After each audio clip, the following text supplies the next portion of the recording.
Hello, আমরা এখন যাইতেছি একটা জায়গাতে। সনর আছে আজকে আর্ট কম্পিটিশন, সনর রৌদ্র দুইজনেরই। তো আমি আজকে বিপদনাশিনী পূজা করছি শনিবার।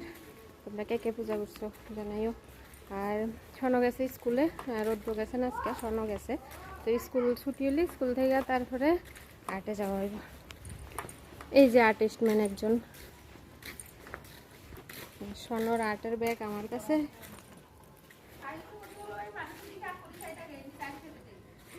না না, এখন বড় হয়ে গেছে, এখন সব বুঝে না রে মা। আয়। তো আজকে তো শনিবার 2টার সময় স্কুল ছুটি হইব।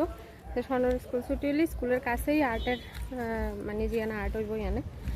তো স্বর্ণর লাগে আমি ব্যাগে যে টিফিন জল সব লয়ে গেছি, টিফিনটা খাওয়াই দেবো, তারপরে আর্ট কম্পিটিশন শুরু হবে। চলো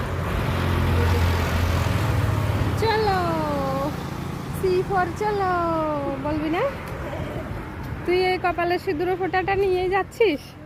বিপদনাশিনী পূজার সিঁদুরের ফোঁটা আমারটা আমি মুখ টুক দিছি গেছে গা।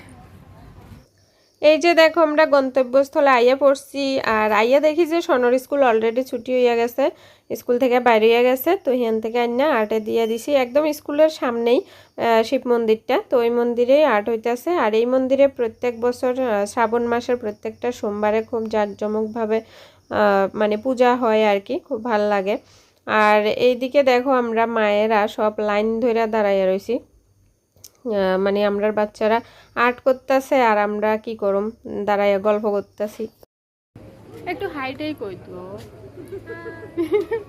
কও কও হাই, দেখা যাননি হাই। এই দেখো সনর কিন্তু আর্ট কমপ্লিট, আমরা মায়েরা গল্প করতে করতে বাচ্চারা আর্ট কমপ্লিট হয়ে গেছে। এই যে আমার মেয়ের আর্ট। তো কেমন হয়েছে তোমরা কমেন্টে জানাইও। আর এই হয়েছে রৌদ্রর আর্ট। তো তার থিম ছিল শিব ঠাকুর, শুধু শিব ঠাকুর আঁকা আর কি, ক্লাস 3 থেকে 5 পর্যন্ত। তো তারা তো 5-এ পড়ে। তো দুইজনের আর্ট কেমন হয়েছে জানাইও। আর্ট শেষ, এবার খেলা শুরু। এই দেখো, আস্তে বাবা আস্তে, সাবধানে কিন্তু।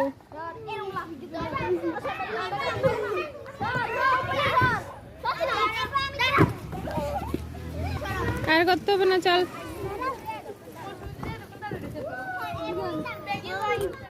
খেলা শেষ হয় না, শেষ চড়া শেষ, আর চড়বি না? চল। কই ভাই কই? এই বুতা না, আমরা চলে যাচ্ছি। তুই কেমন আর্ট করলি বল?